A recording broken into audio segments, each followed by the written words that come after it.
La prévention des conflits. Après avoir appris 3 outils de gestion de conflits, cette vidéo complémentaire traitera de la prévention des conflits. 3 parties constitueront cette vidéo. La première sera la formation des individus au fonctionnement humain. La deuxième partie traitera de la boîte aux lettres anonyme qui se présente comme un moyen de tuer le problème avant que celui-ci ne fasse des ravages. Enfin, la troisième partie traitera de la définition et à l'avance des règles afin d'éviter les erreurs de management. Former les individus et collaborateurs au fonctionnement humain. Prévenir des conflits consiste à former ses collaborateurs à des approches de sensibilisation aux différents modes de fonctionnement humain.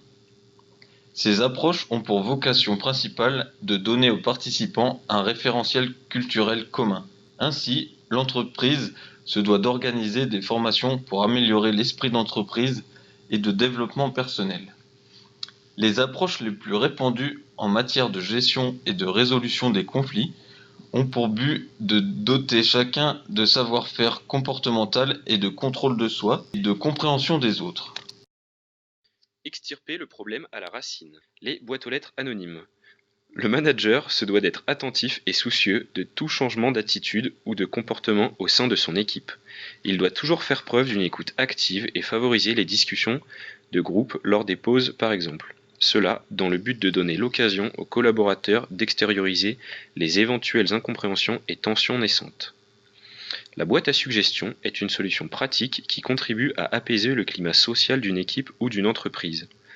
L'avantage de la boîte à suggestions, c'est qu'elle est très simple à mettre en place et que tous les salariés peuvent y laisser leurs remarques, critiques ou suggestions dont devra tenir compte le manager. Du fait de son anonymat, la boîte à suggestions est un moyen honnête et a priori sans risque de faire part de son ressenti au travail.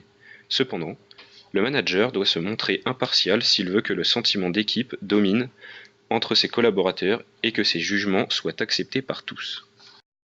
Définir clairement les règles à l'avance et éviter les erreurs de management.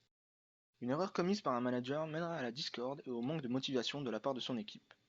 La règle en matière de management est de respecter 2 points: présence active et équité. Le manager ne doit pas laisser des trous vacants de pouvoir. Les faiblesses d'un manager sont toujours comblées par quelqu'un. Le manager ne doit pas donner plus de pouvoir à l'un de ses collaborateurs plutôt qu'à un autre, sous réserve de l'organigramme. En définissant des règles et en évitant les erreurs, vous éviterez les incertitudes de votre équipe, ainsi que les questionnements et les doutes qui sont parfois à la base de tensions.